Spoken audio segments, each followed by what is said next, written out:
하나님의 말씀 베드로전서 2장 9절입니다. 오늘 말씀은 제사장의 삶 세 가지를 말씀드리겠습니다. 제사장은 중보기도 하는 자예요. 대제사장이신 예수님은 지금도 우리를 위해서 중보기도하고 계십니다. 로마서 8장 30 함께 있습니다. 죽으실 뿐 아니라 다시 살아나신 이는 그리스도 예수시니 그는 하나님 우편에 계신 자요 우리를 위하여 간구하는 자신이라 말씀합니다. 대제사장이신 예수님은 우리를 위해 지금도 중보기도 해주시고 계셔요. 우리가 실족하지 않도록 끝까지 믿음 생활 승리하도록 우리 소춘혜 집사님, 이수연 집사님 등등 쭉 우리를 위하여 지금도 주님은 중보기도하고 계시는 분이십니다. 자, 제사장은 기도해주는 중보의 사명이 있습니다. 성도는 누구나 믿음으로 하나님께 자유롭게 나가서 다른 성도를 위하여 기도해 줄 수 있는 이 제사장의 사명이 있습니다. 자, 믿지 않는 자들은, 제사장이 아닌 자들은 다른 사람들을 정죄하고 비난하고 비방하고 악의적으로 비판합니다. 허물을 들추어내서 공격을 하고 저주합니다. 그러나 제사장 된 자들은 대신 중보기도하는 자들이에요. 디모데전서 2장 함께 있습니다. 그러므로 내가 첫째로 권하노니 모든 사람을 위하여 간구와 기도와 도구와 감사를 하되 임금들과 높은 지에 있는 모든 사람을 위하여 하라. 이는 우리가 모든 경건과 단정함으로 고요하고 편안한 생활을 하려 함이라 말씀합니다. 자, 우리는 제사장인데 제사장 된 우리에게 주어진 그 사명 하나가 중보기도의 사명이 주어졌어요. 그래서 여러분들이 모든 사람을 위하여 간구하고 기도하고 도고 중보기도하고 또 감사를 하되 특별히 임금들과 높은 지에 있는 모든 사람을 위하여 하라. 이는 우리가 모든 경건과 단정함으로 고요하고 평안한 생활을 하려 함이라 말씀을 하고 있습니다. 자, 불신자들은 어때요? 불신자들은 정죄하고 비난하고 비평하고 악의적으로 허물을 들추어내는데 우리 성도는 그리하지를 말라는 거예요. 모든 사람을 위하여 기도하되 특별히 임금들, 높은 지에 있는 자들을 위하여 하라는 것입니다. 그때는 어떤 시대예요? 네로 황제가 돼가지고 기독교를 아주 핍박할 때입니다. 자, 그런 네로 황제를 위하여 기도를 하라는 거예요. 그들에게 기도해서 그들이 잘 정치함으로 경건과 단정함으로 경건하고 평안한 생활을 하게 하라 함이라 말씀을 합니다. 자, 제사장은 어떤 사람들이에요? 어떤 사람이 왔죠? 제사장님, 내가 이러이러한 죄를 졌습니다. 이 죄를 사함받기 원합니다. 살인죄를 졌다. 뭐 예를 들어 살인죄는 도피성으로 가야 되니까 그건 좀 크지만 어떻게 간음을 했습니다. 어떻게 싸움을 했습니다. 어떤 죄를 졌습니다. 그러면 이제 양이나 염소나 소에게 이제 안수함으로 죄를 전가시키죠. 그 사람이 죄를 짐승을 잡고 제사장은 그 피를 단사면에 뿌립니다. 그리고 당신의 죄는 이 피로 인하여 하나님께서 용서해 줬습니다. 이제 하나님 용서해 줬으니까 제사함 받아서 편안한 생활을 하십시오 하고 이제 그에게 죄사함을 선포하고 그 사람을 돌려보내죠. 그럼 어떻게 해요? 제사장이 저러저러한 죄를 졌다. 그래가지고 밖에 나가서 그 죄를 떠벌리면 이 제사장은 자격이 없는 거죠. 하나님이 용서했고 그로 인하여 그 죄에 대해서는 다시는 그 제사장이 그 사람의 죄에 대하여 말해서는 안 된다 그 말입니다. 걔가 간음했대. 걔 아주 못된 나쁜 놈이야. 제사장이 만약 그러고 다닌다면 그 제사장은 하나님 앞에 벌받을 거예요. 자, 제사장은 그 죄를 알지만 하나님이 용서했기 때문에 용서 선포했고 그 허물을 덮어야지 그 허물을 말해서는 안 된다 그 말입니다. 자, 그게 누구예요? 그게 제사장이에요. 자, 여러분들의 사명이 바로 그와 같은 사명입니다. 그래서 다른 사람의 허물 덮으셔야죠. 제사장이 그 사람 허물 알았는데 그것 자꾸 나가서 말을 하면 그 사람은 자격이 없는 겁니다. 자, 하나님은 우리 중보기도에 대하여 응답을 해주시는 거예요. 소돔과 고모라 성 멸망당할 걸 알아서 아브라함이 중보기도 했더니 하나님께서 용서해 주겠다. 50명, 의인 50명 있으면 용서해 주겠다. 나도 10명까지 갔는데 10명이 없어서 용서받지를 못했습니다. 자, 우리 하나님은 이렇게 중보기도에 응답해 주셔요. 롯을 구원해 주세요. 그래, 구원해 줄게. 롯을 구원해 주셨죠. 롯의 아내는 뒤돌아봄으로 소금 기둥이 되십니다. 하나님은 롯의 중보기도를 들으시고 금송아지 만든 이스라엘 백성들 진노를 푸셨어요. 하나님은 에스라의 중보기도를 들으시고 회개운동을 통해서 다시금 유대 민족의 회개운동이 일어납니다. 사무엘은 사울이 잘못 갔을 때 사울을 정죄한 게 아니고 밤새도록 기도를 했어요. 다니엘은 하나님의 백성을 바벨론에서 구원해달라고 기도했습니다. 바울은 자기 민족을 위하여 이방인들의 구원을 위하여 기도하고 전도했고 우리 예수님도 지금 하나님 보좌 우편에서 우리를 위하여 중보기도하고 계신 거예요. 그러니까 여러분들이 제사장입니다. 제사장은 다른 사람을 정죄하고 다른 사람 비난, 허물 들춰내는 자가 아니라 기도하는 자예요. 나라가 이렇게 시끄러우면 누구 나쁘다가 아니라 삶의 일처럼 밤새 기도하는 자가 이게 올바른 제사장이에요. 여러분들이 테레비 보고 이거가 할 게 아니라 이렇게 기도를 해야 한다고 말입니다. 에스라도 마찬가지, 다니엘도 마찬가지. 예수님도 심지어 하나님 보좌 우편에서 중보기도하고 계신 거예요. 아, 저런 구원해놨더니 저렇게 못된 것을 하고 주님이 심판한 게 아니라 하나님 보좌 우편에서 우리를 위하여 중보하고 기도하고 계신 겁니다. 자, 중보기도하는 자는 하나님의 마음을 품는 거예요. 하나님의 마음을 품어서 용서해달라고. 중보기도는 자신의 짐과 동시에 다른 사람의 짐을 지고 하나님께 기도하는 거예요. 내 짐도 있지만 다른 사람의 짐을 지고 중보기도하는 거고 최고의 기도는 타인을 위한 중보기도가 됩니다. 의인의 강구는 역사하는 힘이 큰데 중보기도가 없으면 아무리 열심히 기도해도 이기적인 기도가 되기 쉬운 거예요. 그래서 우리는 내 기도는 뭐 얼마든지 하는데 내 기도는 대부분 이기적인 기도가 될 수 있지만 중보기도는 타인을 위한 기도이기 때문에 그 기도가 진짜 기도가 됩니다. 자, 누구를 위해 무엇을 위해 기도해야 합니까? 우리는 제사장이므로 가족을 위해서, 나라와 민족을 위해서, 지도자를 위해서, 병든 지체를 위해서 모든 사람을 위하여 중보기도하라고 말씀을 합니다. 특별히 성령의 중보에 따라 기도하십시오. 제사장은 중보기도의 삶을 사는 거예요. 사울이 잘못 나갔을 때 사무엘이 못된 그 사울 그게 아니고 밤새 사울을 위하여 기도를 한 거예요.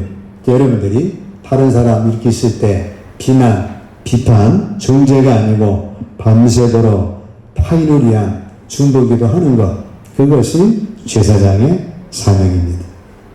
자, 제사장은 우림과 둠밈으로 하나님의 뜻을 알려주는 자예요. 출애굽기 28장 함께 있습니다. 너는 우림과 둠밈을 판결 흉패안에 넣어 아론이 여호와 앞에 들어갈 때 그의 가슴에 붙이게 하라. 아론은 여호와 앞에서 이스라엘 자손의 흉패를 항상 그의 가슴에 붙일지니라. 제사장 의복 중에 조끼 같은 의복이 있습니다. 그 의복에는 여기 양쪽에 보석이 12개, 지파를 상징하는 12보석이 달려있고, 또 주머니에는 우림과 둠밈이라고 하는 그 흉패를 안에 넣는 흉패의 가슴조끼죠. 그 안에 넣는 두 가지가 있어요. 우린과 둠밈이 이게 돌멩인지 보석을 깎은 나무인지 뭐 등등 이게 확실하지는 않습니다. 이게 없어졌으니까. 어쨌든 보석인지 아니면 뭘 깎아 놓은 건지 우린과 둠밈이라고 하는 이 두 가지 보석이 있는 거예요. 제사장은 대제사장은 이게 두 개가 딱 있어가지고 어떤 판결을 낼 때 우린과 둠밈을 사용을 하는 겁니다. 우린과 둠밈이 어떻게 이제 반응을 하면 그건 예스다. 반응하지 않으면 노다. 그렇게 사용을 하게 됩니다. 신명기 38장 함께 있습니다. 레위에 대하여는 일러스되 주의 둠밈과 우림이 주의 인하는 자에게 있도다.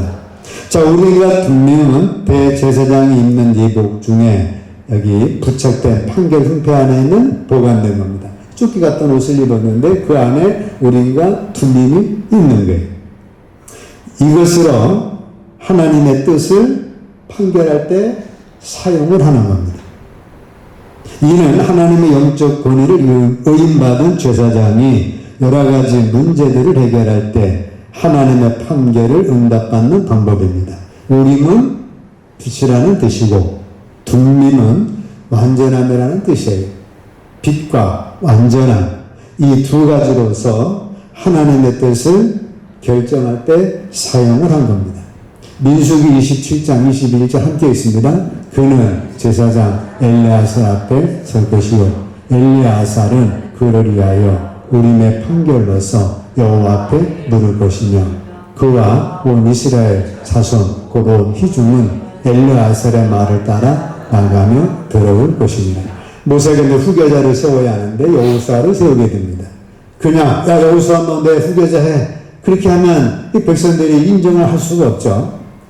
그래서 인정할 때 어떻게 했느냐. 여호수아는 제사장 엘레아살 앞에 서겠죠. 쓴 거예요. 세우라. 엘레아살 대제사장은 그 여호수아를 위하여 우림의 판결로서 여호와 앞에 물을 것이냐. 우림과 둠밈이 있는데 이 우림이 반응한 것에 따라서 여호수아가 제사장이 될 거고 반응하지 않으면 여호수아는 제사장의 자격이 없는 거예요. 그는 여호수아는 온 이스라엘 자손 곧 온 회중은 전 백성이란 모인 거죠. 온 회중은 엘레아살의 말을 따라 나가며 들어올 것이니라. 그래서 모세의 후계자로 여호수아를 세웁니다. 세우는데 우림의 또 둠밈의 판결에 따라서 제사장 모세 후계자가 되느냐 안 되느냐 결정을 할 겁니다. 여호수아를 세웠고 대제사장의 흉패가 그 안에 우림과 둠밈이 있죠. 그와 온 이스라엘 자손은 이 엘레아살의 이 흉패의 판결에 따라서 여호수아를 후계자로 인정할 거냐 안 할 거냐 그거를 결정하는 거예요. 그런데 우림과 이 둠밈이 판결을 따라서 여호수아가 모세의 후계자가 되는 겁니다. 모세는 하나님이 직접 후계자를 세웠어요. 근데 여호수아는 우림과 둠밈을 통해서 후세자를 세우는 겁니다. 모세는 자신의 후계자를 세울 때 우림과 둠밈의 판결을 받은 거예요.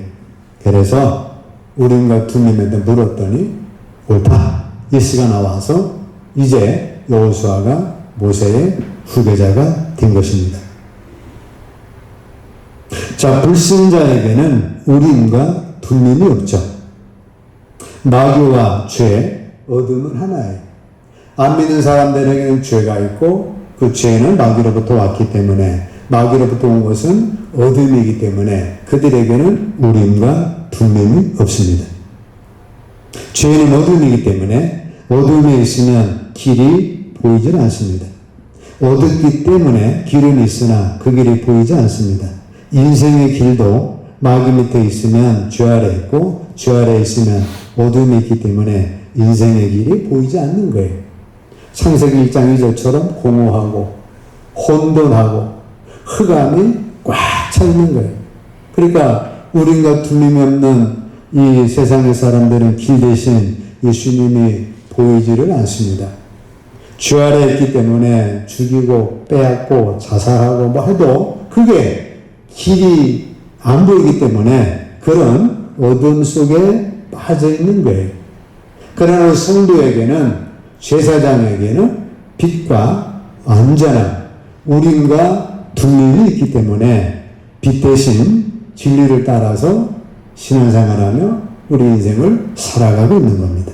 그래서 성도는 제사장으로서 우림과 투명이 있어야 돼요.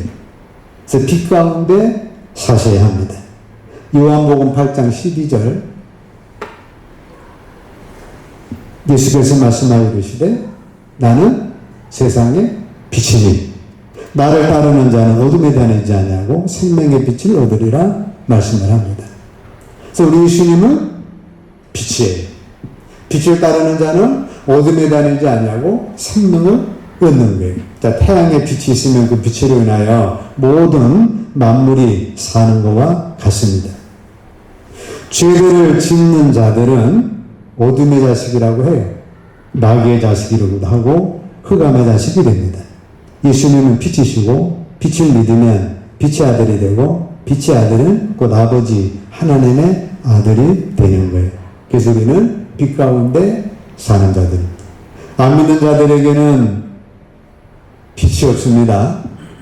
우림과 투명이 없어요. 어둠 가운데 살아서 어둠 가운데 흑암 가운데 공허 가운데 살다가 어둠 가운데 죄악으로 사망으로 빠지는 거지만 하나님의 성도에게는 빛이 있어요. 그 빛 대신 예수님으로 인하여 생명을 얻게 되고 그 생명길을 얻고 살다가 구원에 이르게 되는 겁니다. 그러므로 우리 성도는 무엇을 결정할 때에 우림과 둠밈, 빛 가운데서 결정하는 거예요. 성도는 우림과 둠밈으로 결정하는 것이기 때문에 여러분들의 결정은 빛 가운데 결정하는 겁니다. 그것이 기도예요. 자, 기도는 제일 먼저 기도할 때 하나님의 뜻을 묻는 기도입니다. 하나님의 뜻을 듣는 기도예요. 사무엘상 함께 있습니다. 사무엘이 이르되 말씀하옵소서 주의 종이 듣겠나이다. 여러분들 기도 중에 제일 먼저 기도는 뭐예요? 하나님의 뜻을 묻는 기도. 그리고 하나님의 뜻을 듣는 기도. 사무엘이 뭐예요? 말씀하옵소서 주의 종이 듣겠습니다. 그래서 우리가 기도할 때 주여 주세요. 그것도 중요하지만 더 먼저는 뭐예요? 하나님의 뜻을 묻는 기도.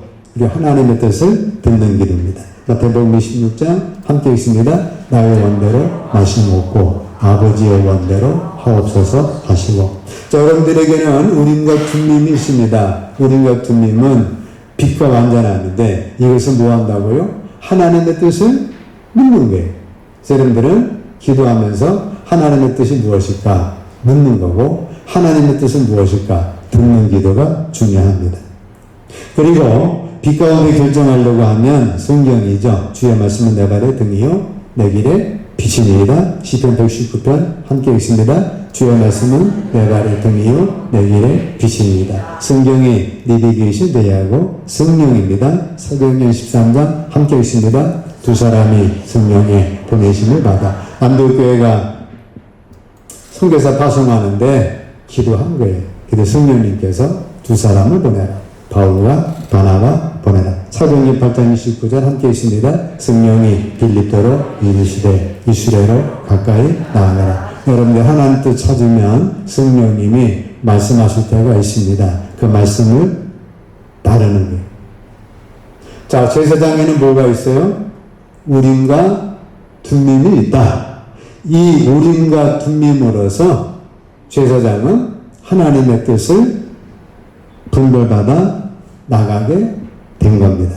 자, 우리에게는 하나님의 뜻을 알려주는 것이 있는데 첫 번째가 기도, 두 번째가 성령, 세 번째가 성경, 세 번째가 성령으로 여러분들의 우림과 둠밈이 있는 거예요. 이것으로 하나님의 뜻을 분별해서 나가는 겁니다. 1837년 6월 18세 나이로 영국 여왕이 된 소녀가 있어요. 18세에 여왕이 된 거예요. 빅토리아 여왕인데 당신이 여왕입니다. 딱 여왕이 되는 순간, 야, 큰일 났다. 18세 소녀가 영국은 어떻게 인도해요? 먼저 하나님께 기도합니다. 하나님, 이 나라와 저를 인도해 주세요. 두 번째는 뭐예요? 성경이죠. 이 성경대로 내가 나라를 이끌도록 하겠습니다. 그로 인하여 64년 동안 대영 제국을 이끄는 빅토리아 여왕이 되는데, 이때 산업혁명을 통한 경제 도약과 의회 민주제도가 이루어지고 해가 지지 않는 영국을 이루게 됩니다. 영국을 일으키게 됩니다. 인도의 왕자가 아니 당신은 어떻게 여성으로서 대영정을 이끌었습니까? 그 이끈 비결이 무엇입니까? 이끈 비결은 저겁니다. 하고 탁자 위에 놓여있는 성경을 가르쳤어요. 기도와 성경으로 64년 동안 해가 지지 않는 대영제국을 이끈 여왕이 빅토리아 여왕입니다. 자, 우리에게 있는 이 우린과 둠밈, 이 성경, 성령, 하나님 말씀 앞에서 기도로 여러분들의 인생을 이 빅토리아 여왕처럼 이끌 수가 있는 거예요. 해가 지지 않는 영국을 일으켰던 것처럼 여러분들도 하나님 앞에서 우린과 둠밈으로 인한 이 축복의 삶을 살아갈 수가 있습니다. 자, 세 번째 제사장은 거룩한 삶을 사는 자예요. 불신자는 자기 마음대로 살죠. 자기가 왕이고 자기 좋을 대로 육신의 정욕과 안목의 정욕, 이상의 자랑을 따라 살아갑니다. 자, 우리 성도는 제사장인데 거룩한 삶을 사는 자예요. 예루살렘의 제사장들은 당번대로 제비를 뽑아서 어떤 제사장은 청소, 어떤 제사장은 양을 잡고, 어떤 제사장은 마당을 쓸고, 어떤 제사장은 텐트를 관리하고, 어떤 제사장은 성소를 관리하고 등등 각자 나름대로 다 일이 달랐습니다.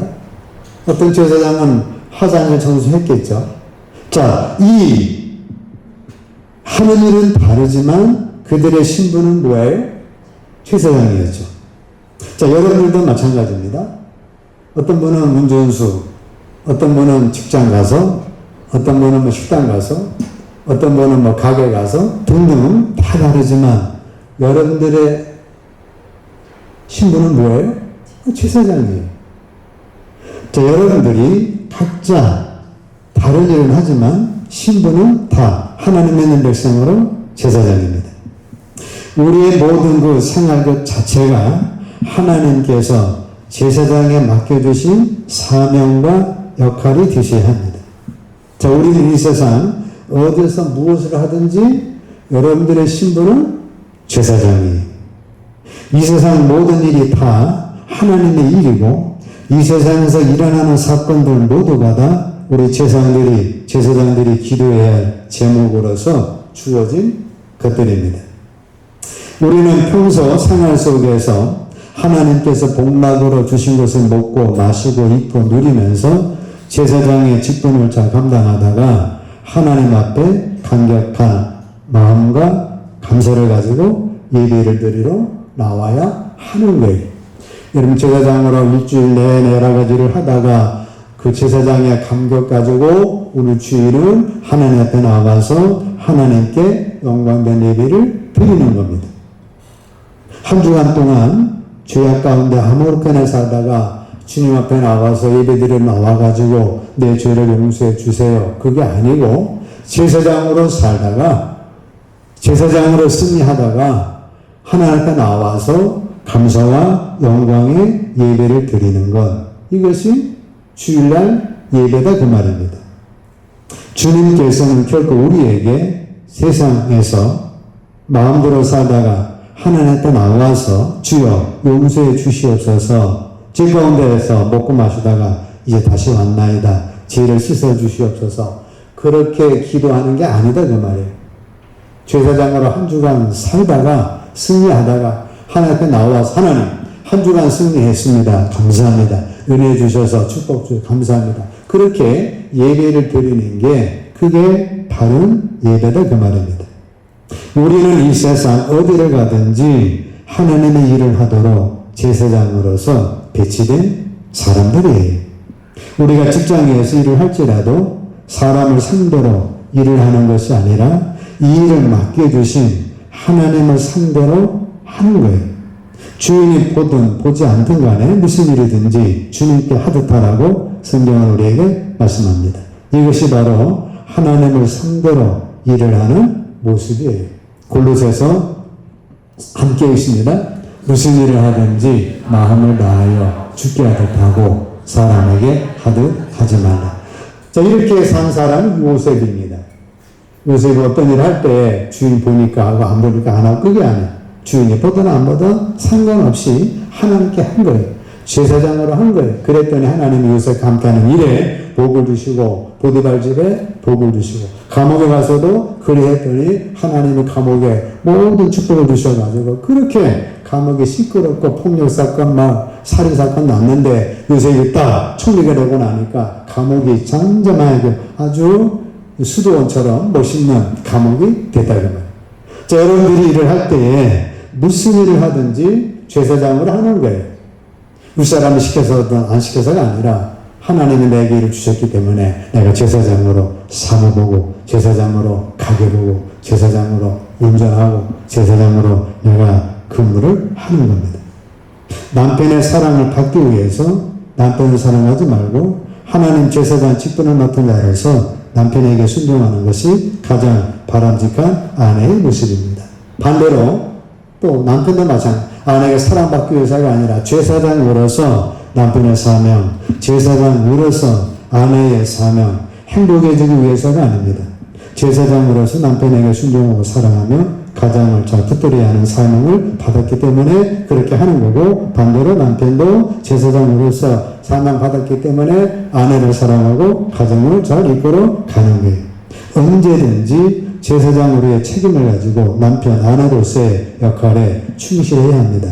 남편이 나에게 어떻게 대하고 행동하든지 계산하지 말고 순종하고 사랑하면 반드시 남편의 마음에 감화를 주게 됩니다. 결국 나와 내 집이 구원을 얻게 되는 거예요. 반대로 남편도 그리하고 하는 것이죠. 공부는보다는 자녀가 있으니까 무조건 공부 잘하라고 닥달하는 것이 아니라 너는 하나님의 제사장의 자녀이기 때문에 반드시 축복을 받게 돼 있어. 공부를 조금 못해도 괜찮다. 하나님 섬기는 법만 잘 배우면 하나님께서 너의 인생을 책임져 주실 거야 라고 고백을 하는 거예요. 지금 하나님, 지금 제 눈에 어떻게 보이든지 상관이 없습니다. 모든 축복은 다 하나님으로부터 오는 것을 믿사오니 감사합니다 라고 기도하는 거예요. 다니엘이 바벨론 포로로 끌려갔죠. 제사장 가정의 후손으로 태어났는데 나라가 망하자 바벨론의 포로로 잡혀갑니다. 다니엘은 포로로 끌려가면서 또는 바벨론의 포로가 되어 있으면서도 제사장으로 사는 거예요. 먹을 것 가려 먹고 마실 것 가려 마시고 왕이 해사가 아니라 제사장으로 살았더니 하나님께서 다른 사람보다 10배의 지혜와 덕으로 바벨로니아의 총리가 되는 축복을 주신 거예요. 자, 하나님께서 그의 일생 동안 넘치는 축복을 주신 겁니다. 다니엘과 같이 어디를 가든지 하나님만 상대하고 그분과만 계산하는 삶이 바로 제사장의 삶이고 축복입니다. 여러분들이 직장 가서 무슨 일을 하든지 간에 사람 상대하는 게 아니에요. 하나님 상대하는 겁니다. 왜? 우리 제사장이니까. 제사장으로서의 삶을 살아갈 때 하나님께서는 어떻게 해요? 제사장은 내 소속이다. 제사장은 내 백성이다. 내 백성 중에서도 특별히 제사장을 하나님이 축복해 주셨기 때문에 여러분들 나는 제사장이다. 그렇게 해서 그 사명 감당에 나갈 때 하나님은 그 사람을 책임져 주시는 거예요. 그게 요셉이고 그게 다니엘입니다. 자, 우리는 제사장인데 특별히 제사장의 삶 많지만 세 가지가 있습니다. 첫 번째 뭐예요? 중보기도 하는 거예요. 한 주간 세상 살다가 하나님께 나와서 하나님 한 주간 멋있게 살았습니다. 제사장으로 살았습니다. 우리가 주님으로 살았습니다. 하나님 감사. 이게 진짜 예배다 그 말이에요. 자, 이러한 제사장적 삶으로 승리하시고 다니엘 요셉 같이 축복의 삶 되시기를 주의 이름으로 축복합니다.